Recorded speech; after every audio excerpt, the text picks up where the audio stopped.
Everyone.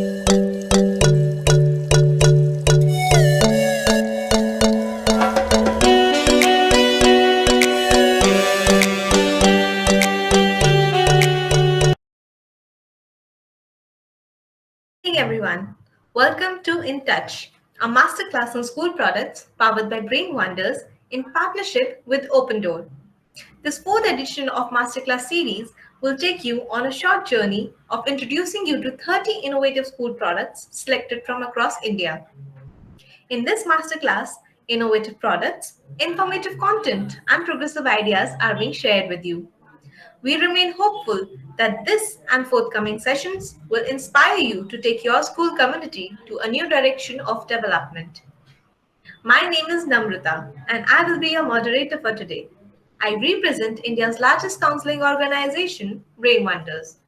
With 108 global centers, Brainwonders has been revolutionizing the face of academic guidance, career development, and personal growth via its US patented DMIT and online psychometric test. Founded by Mr. Manish Naidu, over the past decade, Brainwonders has been nationally awarded on 7 platforms, including recognition for being the most trusted and digitally innovative career counseling company. Excellence and passion is what Brainwonders strives for, and with that, let's begin today's session. Before I welcome today's speaker, I request all our audience to immerse themselves in the session and hold their questions, which will be addressed right after the session. I present to you now today's speaker, Mr. Aneesh Bangia, who is a co-founder of Open Door. Anish Bangia is an alumnus of IIT Madras. After working in Ashok Leyland for a year, he discovered his love for teaching. He started teaching children and then turned into an entrepreneur to solve the more fundamental issues with the school system. He is the co-founder of a revolutionary startup called Open Door. And he started Open Door in 2014 along with his college mate Abhishek Kariwal, who with the vision of making students better self-learners. In the first year of inception, they started teaching children in small batches in their learning centers in Pune as well as in Bangalore. They used to teach by mainly asking questions and allowing the children to understand difficult concepts by themselves. And he strongly believes that the teachers in classroom should speak less and ask more questions. And once they have asked a question, they should allow the children the time to think. The purpose of teaching should mainly be to develop thinking habits among children, with the learning of the topic being a byproduct. The topic for today's session, hence, is how can we make our children think like scientists? Over to you, Mr. Bangia. Thank you, Namrata, and welcome to all the school leaders, school teachers, and everybody from the school community who has joined us today. So today's theme is, like Namrata said, how can children become future scientists? So I was just wondering about a question. A question came to my mind that all these scientists, Einstein and Newton and Curie and Tesla and Richard Feynman, all these people, what was so special about them? Were they born very different, or after they were born, something different happened to them? So the question really that I was thinking to myself was, are great thinkers born or are they made? So this will be the theme of today's session, and what you can expect today basically is we'll discuss a few stories about how there is beauty that exists in concepts in science and math. We'll also talk about how to ask questions that require effort from children. We'll see how we can give children time to make that effort, and we'll also talk about testing children while we teach. So I want to show you a picture first. So the story is about this bird. Like I was saying, Richard was out with his friends in the field, and the friends asked him that, do you know what that bird is? Richard said, I have no idea. And then his friend said that, look, your father doesn't teach you anything. This is a brown-throated thrush. But in fact, Richard's father had already taught him a day before. His father had told him, you know, that's a brown-throated thrush. In German, it's called Hainfugel. In Chinese, it's called Changling. And in Japanese, it's called Katana Takeda. And when you know all these names in different languages, You absolutely know nothing about this bird. These names have nothing to do with this bird. His father continued, have you ever wondered how this bird is able to sing, how this bird is able to fly across the country, and how this bird reaches the same spot every year? So this story tells us that while it is definitely important to know the names of a few things, but just by knowing the names, it doesn't mean that we know anything about or much about that object. It is important to ask questions and go deeper into things. Only then we understand what something is. So you can see this is a picture of Richard Feynman with his family, his mom and his dad. And his dad used to take him on a lot of walks on different places, and that is what cultivated the habit of thinking in Richard Feynman, and those were the important years that opened up his thinking and eventually made him into a scientist who began questioning everything. So the reason for telling you this story is that many children are still in the school. They may not have the fortune of having a parent who is able to make them think. Their parents may be busy, but what they have is you. They have teachers, and just like Richard Feynman probed him with questions and made him think repeatedly in many directions, that same job teachers can definitely do. So what is important to do is that there are a lot of beauty that is hidden inside science and math concepts. It is packaged in the form of paragraphs or formulae, but we need to find out that hidden beauty. Let us take a few examples. So this is a photograph of a Taj Mahal. So if I may ask the audience, what are the first words that come to your mind when you look at this image of Taj Mahal? You can type it in the comments section. My question is, when you look at this image of a Taj Mahal, what are the first few words or first few adjectives that come to your mind to describe it? So I would like to hear a few opinions, also to check if everybody is involved. Let's see what are the answers we've got. Okay, we've got some answers. Beautiful, awesome, symmetrical, incredible, unique, awesome, beautiful. Okay, so great. We've got a lot of interesting answers. Fine. So this is a beautiful monument. When I first went to Agra about 3 years back, and I walked into the campus of Taj Mahal, as soon as Taj Mahal came in front of me, I was amazed. I stood at the same spot for a minute, just looking at the beauty of this amazing monument. Similarly, there are a few other images. This is an image of a beautiful fish. This is an image of a beautiful flower. In fact, this is one of the most beautiful flowers. If you search on Google, you will see these images. This is one of the most beautiful buildings called Burj Khalifa. People come to visit it, they look at it, and they keep looking at it for several minutes. Now you've seen these images. I will show you one more image.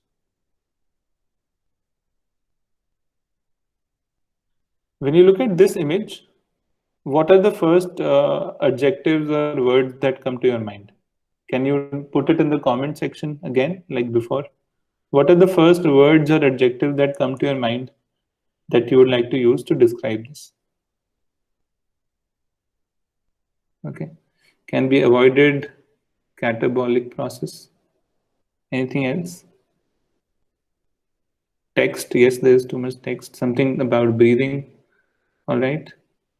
Anything else? Okay, fine. Thank you. So when you looked at Taj Mahal, you said it's beautiful and marvelous. And when you see this, it seems like text, it seems like boring, and it doesn't seem very interesting, something academic. When children look at such definitions, paragraphs, they get really uninterested. So I think that's a very sad part, because this is a beautiful phenomena of respiration. Let's see what is beautiful about this. Is there something beautiful about this boring paragraph? So you can see on the screen the image of an engine. Now, how many engines are there in a automobile, in a car? There is one engine. Now, let me ask you a question. How many engines do you think are there in the human body? You can put it in the comment section. You can just write it there. And there are 4 options. So you can either say A, B, C, D, choose one of these, or you can write 1, 2, 4, more than 4. So if the car has one engine, how many engines are there in the human body? So let me see what you have said. There is one, nine. We've got different answers. Any other answers? More than four, more than four. All right. Okay. Anything else? You can think again. If you have put a answer, you can rethink and change it. It's no harm. I'll wait for a few more seconds. More than four, as many systems are there in the body. All right. Okay. Great. So we've got different answers. Let's come back. Now, some of you have said one, and maybe you've said one because you may think that heart is an engine or heart functions as an engine. Actually, heart does not function as an engine. Heart only pumps the blood to different parts of the body. So it is acting as a pump. You will be astonished to know that there are 37.2 billion engines in the body. Not one, not nine, not 20, not 200, but 37.2 billion engines burning fuel all the time. Now, what do I mean? I mean that every cell in the body is actually an engine. Every cell burns food with the help of oxygen that lung takes in and burns it to create energy for our body and also creates CO2 and so on. Now, these are a lot of engines. In fact, if one engine in a car has a problem, we need to repair it, we need to get it checked. But if one cell in our body has a problem, there is no problem because there are billions of engines. Now, this is the concept of respiration. It is not that boring definition, it is not a chemical equation. What it really is that we have billions of engines that are burning fuel, and these beauties can be shown to the children. Let me show you one more image, and this is also a very boring image. It's a chemical reaction. Does anybody know here what this boring image means? Nothing beautiful that I see about it, but if you can let me know in the comment section, what do you think this really is? Okay, some of you have mentioned. Okay, I think you people are coming to the right answer. So you're right. You've got it right. Rashmi Mehta, Manish Tiwari, Dr. Yogita, Shweta Kapoor. All right. Not really production of energy, but let's come back to this. Now, this is a beautiful property. It is the beautiful property by which plants make their own food. Have you ever seen any plant moving from its place? I have never seen. Today, when I was coming to this meeting, I walked through a road, and on the side there were many plants and trees.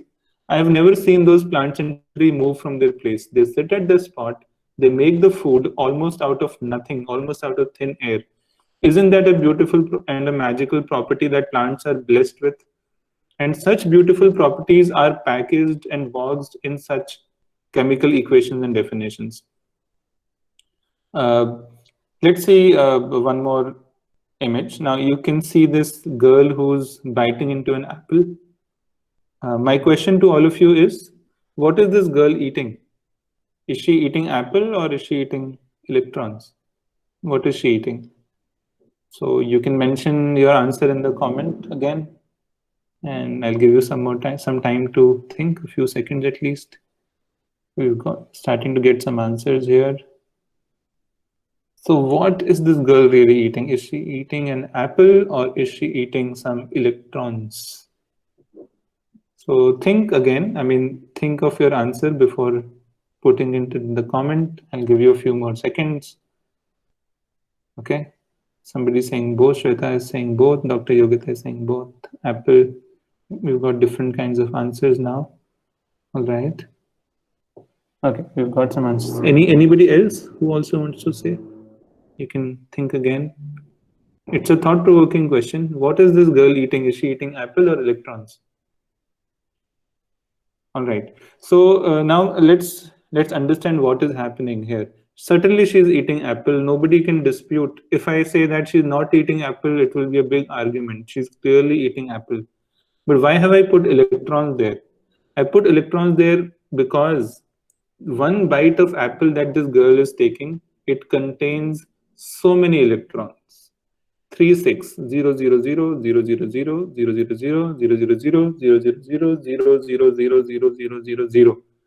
so many electrons are there in one bite of apple. So the other way of looking at this question is that she is eating apple, but that apple is nothing but many electrons and protons and neutrons. So when we eat something, it's actually at a fundamental level, these are just electrons and protons and charges that we're eating. In fact, not just the apple, but our hand is nothing but protons, electrons, and neutrons.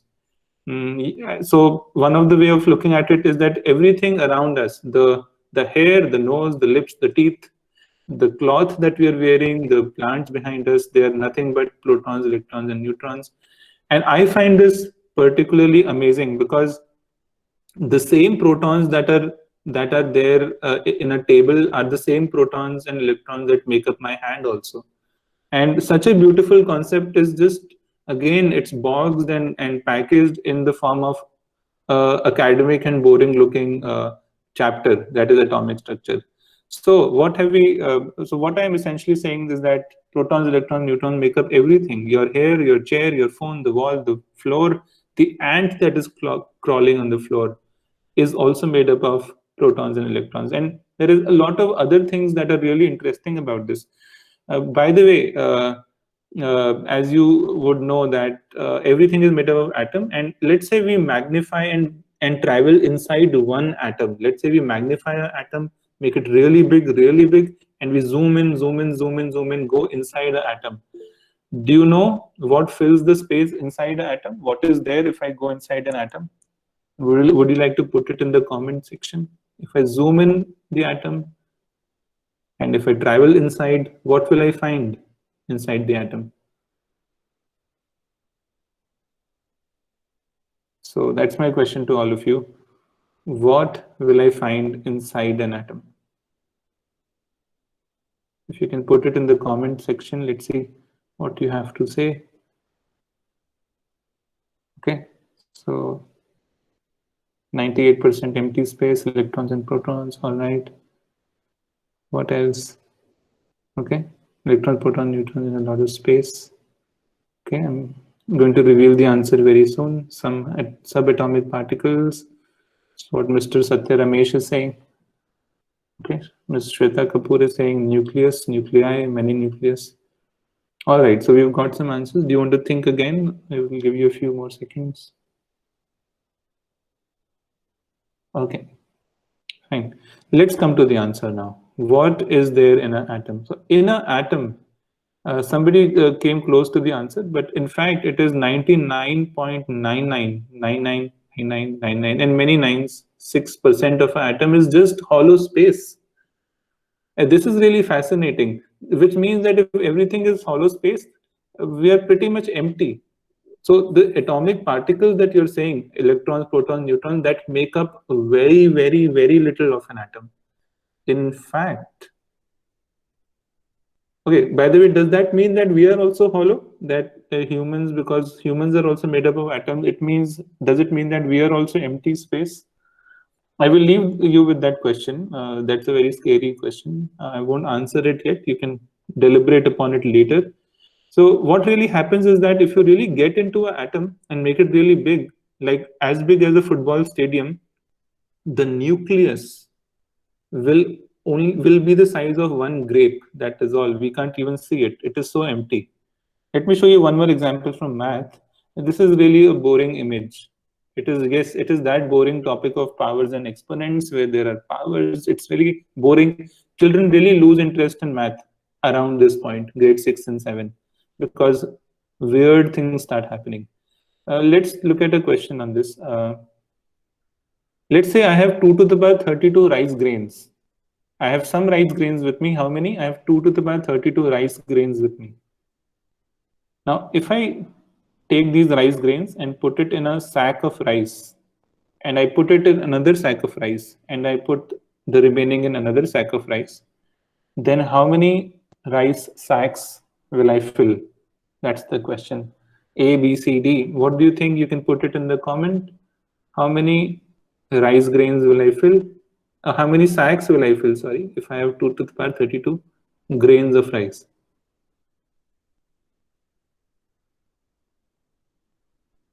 Okay, we've got Mr. Manish choosing D. Somebody is saying, Mr. Hardeep is saying C, C, D. Okay, we've got different answers. Okay. You can also notice that I'm giving all of you some time to think. And as I'm giving you time to think, more people are able to come up with their answers. Okay, I'll give you a few more seconds. We've got D, C, D, D. All right. I'll give you a few more seconds. How many grains, how many rice sacks will I fill? So let's see the answer. Okay, so I did some counting. I did some research and counting. So I estimated that one sack of rice contains about 2 lakh grains of rice. And then I calculated 2 to the power 32. I found out that it's a huge number. I multiplied all the 2's, 2 into 2 into 2, 32 times, and I got 42, 94, 96, 72, 96, huge number. When I divided this with 22 lakh grains of rice, I got 21,000 sacks of rice. So you can see this looks like such a small number, no? 2 to the power 32 looks like such a small number, but it is actually a very, very big number, and we can only appreciate its beauty when we open it up, when we multiply. A lot of times for children, these exponents are these boring and compact sort of terms, but it actually are huge terms which can be appreciated by math teachers. Uh, so what have we concluded so far? This is like a mini break. Let's reflect on what we have concluded. We have concluded that many concepts in science and math, they're just boxed and packaged in formulas and paragraphs in our books and in our classrooms. The teachers need to reflect, sit back, and really unbox the hidden beauty of these concepts. Let me take one more example. Another formula that you may remember from your school days: A is equal to P, and then bracket, and then something is happening. Do you know what this is, by the way? Would you like to put it in the comment section, please? What is this term or this formula that is on the screen? Okay. All right. So this is one phrase that you need to write. So what is this? I remember this from my school days, and I never understood this properly. I never appreciated it. It took me about 15, 20 years after my school days that I understood really what this is. Okay, to calculate the amount in compound interest, interest calculation. Would you like to spend a few more seconds to think about this? Okay, Mr. Ashish, Mr. Manish, you've written some answer. Okay, we'll give you a few more seconds to think. Okay, CI is what Dr. Yogita is saying. Okay, okay, let's come to the answer. This is actually compound interest. All of you are right. Let's see what is beautiful about compound interest. What can be beautiful about this boring formula? So let me ask you a question. Let's say my friend gives me 1 rupee coin today, and my friend tells me that you take this coin to the bank and you put the coin in the bank will give you 10% interest every year, and put it in the bank for about 100 years. Then my question to myself is, how much will this money become? Let's say my grandchildren withdraw this money, this 1 rupee coin after 100 years, and the money is growing at 10% every year, compounded. So every year 10% is added, and then 10% is added to the previous amount, and so on. It keeps going on. How much will this 1 rupee become, this 1 rupee coin, after 100 years? So you could put your answer again, and then I will reveal to you what the actual answer is. You can put your answer in the comment section.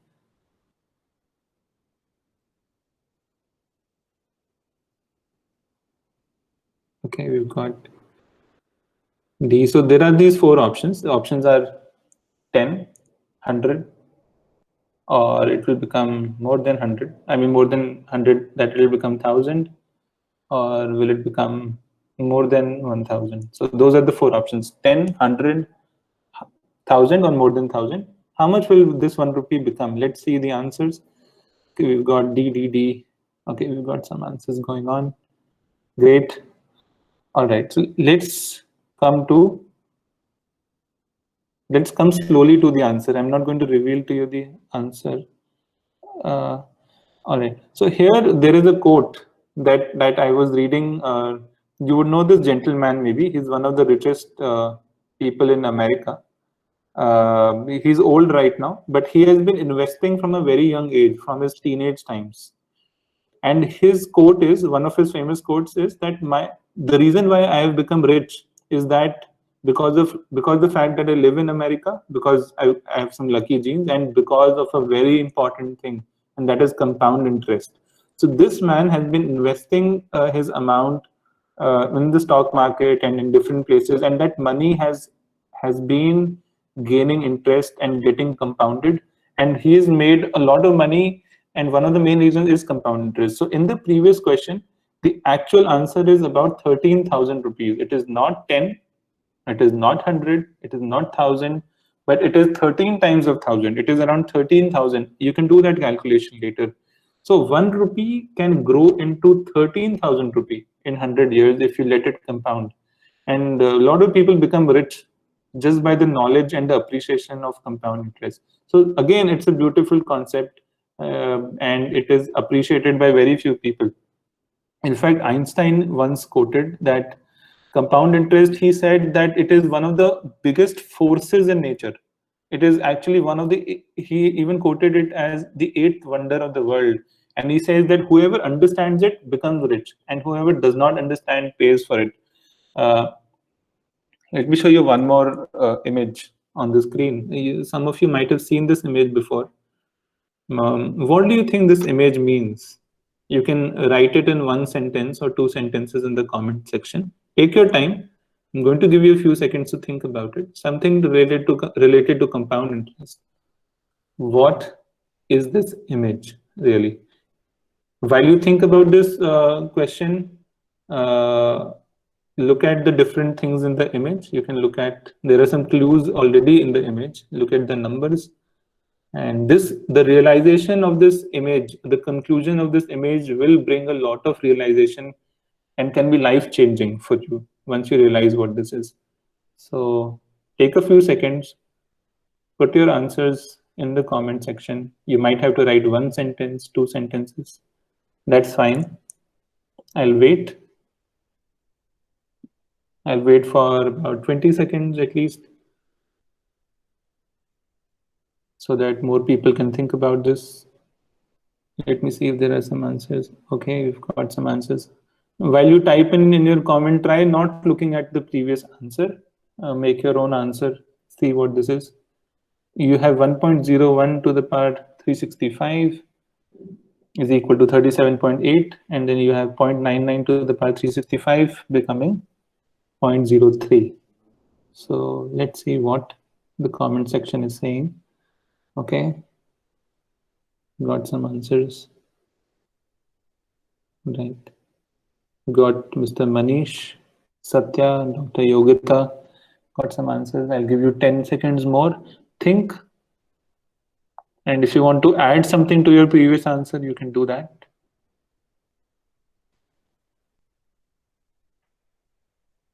What does this image mean? If you're writing, please finish writing.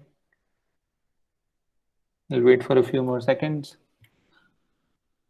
Right, let me see what, okay, we have these answers. Great, fine. So let me tell you what this is. What it means is that, let's look at the first equation. What it means is that if you add 1% every day to anything, and you keep doing it for 365 days, which is about 1 year, then that number becomes 37, almost 37 times of the actual number. What it really means is that if you want to build a good habit, and we are at the starting of the new year, so it's a good time, you still have 361 days remaining. Let's say you want to build a habit, a fitness habit. Let's say you want to start running, let's say. So, and let's say today you start running 1 kilometer, and you say that, okay, I managed 1 kilometer. Tomorrow I'm going to just run 1 more% higher than yesterday. And tomorrow you run 1.10, 1.01 kilometer. And then on the next day you decide to add 1% on the previous day. And you keep adding 1% every day. By the end of the year, you would have the stamina and capacity to run 37.8 kilometers. And that's amazing. All you have to do is to just do 1% better than the previous day. And if you look at the second equation, if there is a bad habit, or there's a habit that you want to get rid of or reduce, then all you have to do is to reduce that by 1%, and by the end of the year it will almost become zero. Now okay, let me tell you a story. And so this story is about two teachers. There is one teacher, which is Mr. A. He teaches class 8A in a school.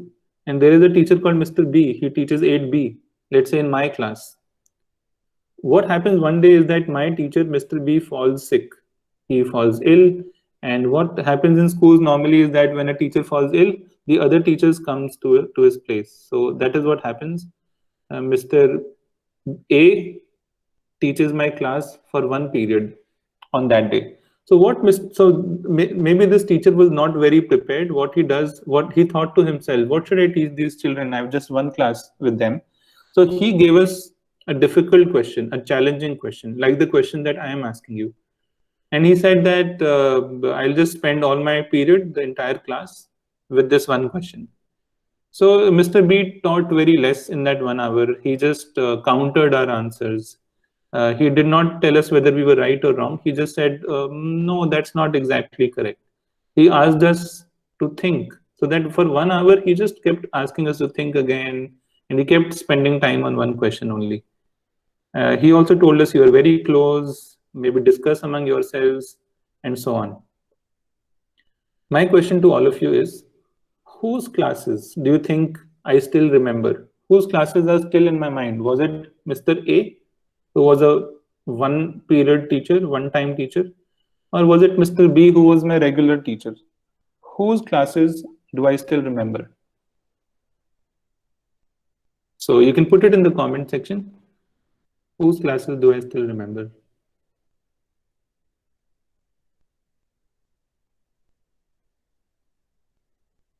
Okay, give you a few more seconds. Whose classes do I remember? Was it Mr. A who just taught me once in my life? And was it Mr. B who taught me for the entire year, who was my regular teacher? Okay, we've got many answers. Great. Would you like to think more? I'll give you 5 more seconds to think about this. Like Mr. A, I will ask you to think again. I will not tell you whether you're right or wrong. I'll tell you to maybe discuss with somebody if you want, but I'll give you some more time. All right. We've got some answers. Some of you have thought and come up with good answers. Your answer is right. Most of you have got it right. It is Mr. A. Now, why is Mr. A's classes still fresh in my mind? It is because Mr. A, although he was a one-time teacher, he made, like somebody mentioned, he made us struggle and he made us think for a long time. So that is what made his Mr. A's classes impactful and lasting for a long time. And this is the summary of what Mr. A did. Mr. A did one simple thing. He did not spend time in lecturing and in teaching and in explaining anything. He gave one question and gave us time to think. Now, you will be surprised to know that research shows, and you can read this research on the internet, that normally teachers give only 1.5 seconds or about 1 second for children to think across the globe. So this is not just your schools or India, but the research says that teachers tell a question, they ask a question, and then before even children get time to think, they are tempted to give out the answer, or they accept the first answer that comes from children. Now, these are the magic words that Mr. A used to spend time. Of course, he would ask a question and he can't just have silence. So once a while, when children would tell their answer, he will ask them, "Are you sure? Would you think again? You're close."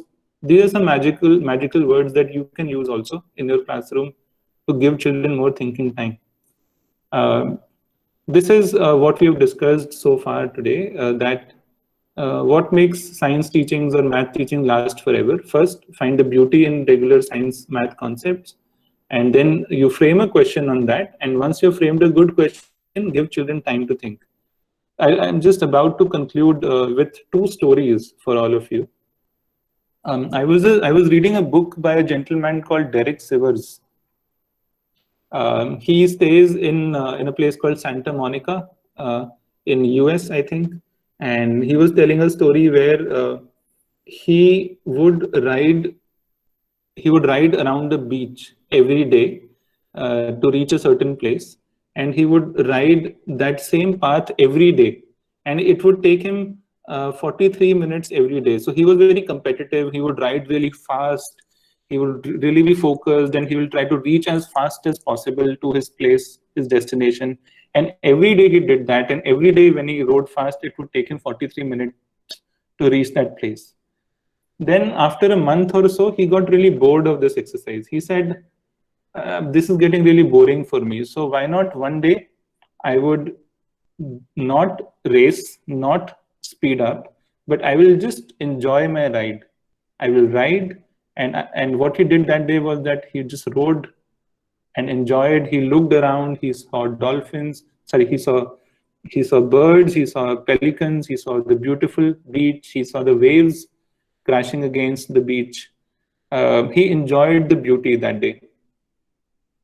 And when he reached his destination, he calculated that it took him 45 minutes to reach, only 2 seconds more than all the previous days. So when I was reading this story, it told me that as a science teacher, why don't we do the same thing? Why are we in such a hurry to finish the syllabus? Why are we in such a hurry to prepare children for the exams? Why don't we sit back and make children see the beauty in science and math? Why don't we ask them more questions? Why don't we give them more time to think? And just like I did with all of you today, I give you many extra seconds to think.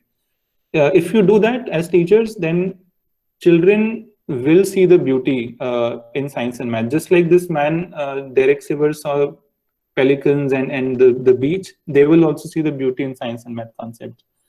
I mean, look at this picture. This picture, if you look carefully, you might guess who he is.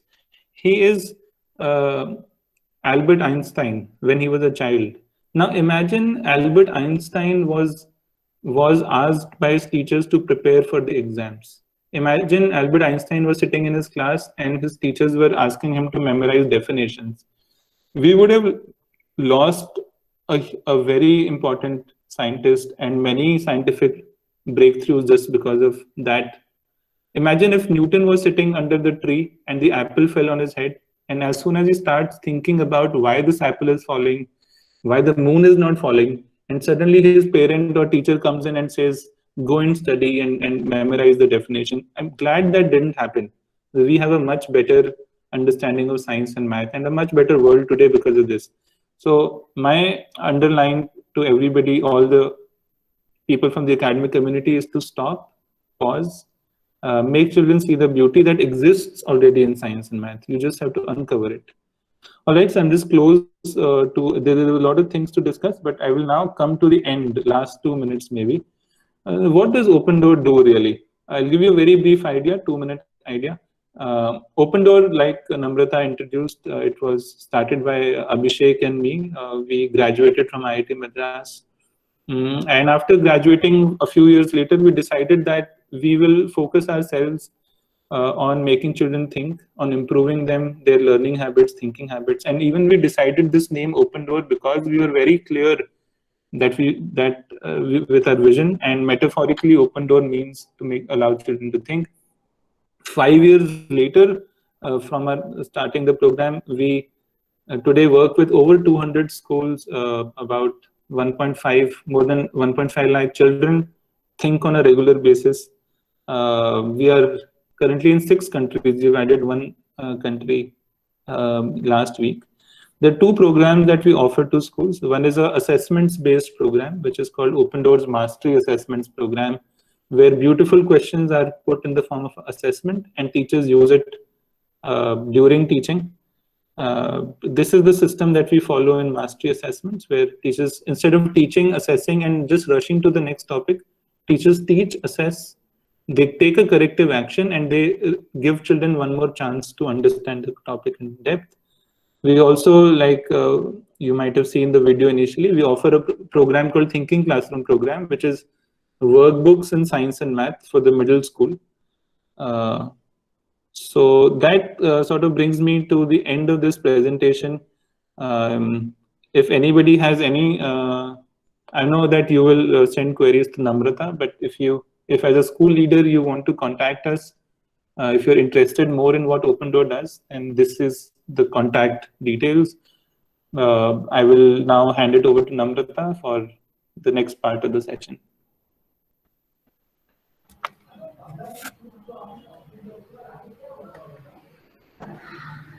Thank you so much, sir, for taking us through your program and your initiative. I think it was quite engaging for all of us. I think all of us went back to the classroom, trying to figure out the answers to so many questions that you presented. So now the platform is open for any questions that our audience will have. I would like to remind the audience, you can use the activities button or the raise hand button or the normal chat box to take it ahead. And once you present the questions, I'm sure Mr. Bangia will be happy to answer the same.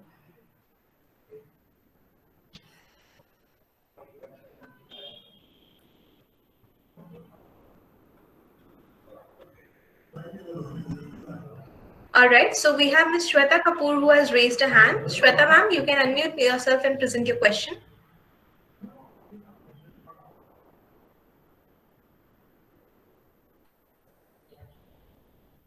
Shweta ma'am?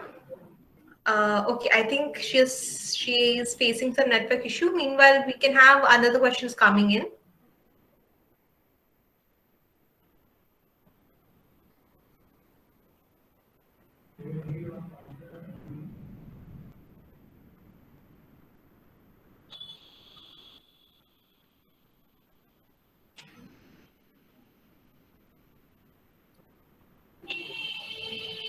Okay, there's a lot of feedback also for your sessions in the chat section. If you go through it, I think a lot of us enjoyed the session thoroughly.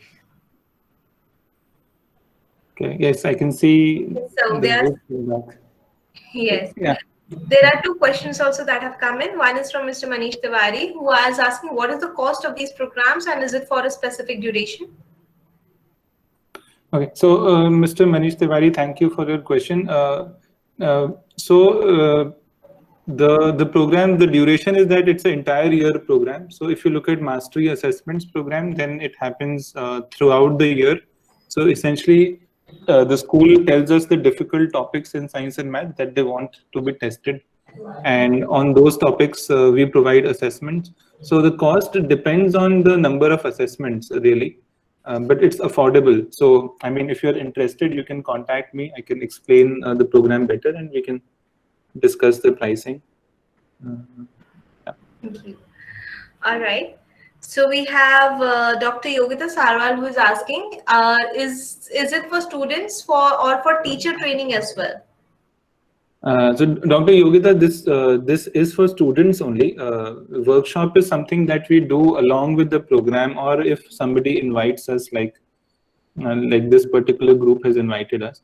But mainly what we offer to schools is these two programs, assessments and thinking classrooms. And along with when the school implements it, we train the teachers on many aspects like question design, concept appreciation.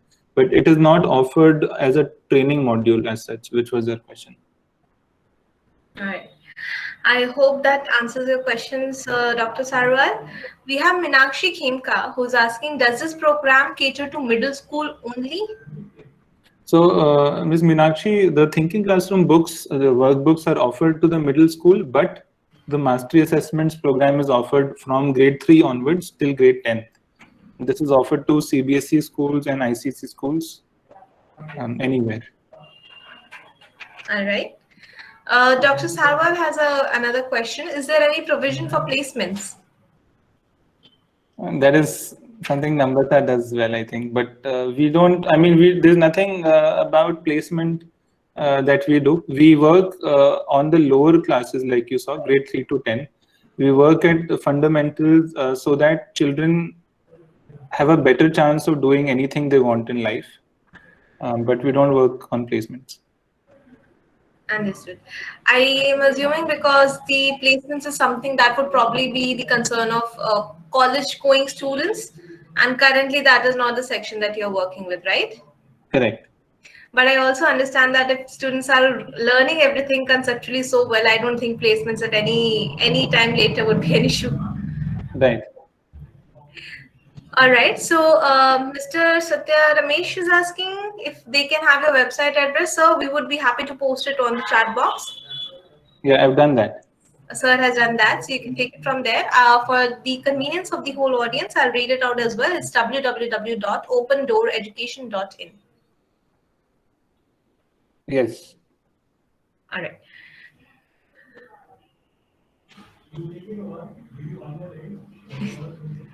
Okay, so I think we do have time for two last questions, if we can have them quickly. Is there anybody who would like to raise a hand or unmute themselves and ask the question? You may do so now.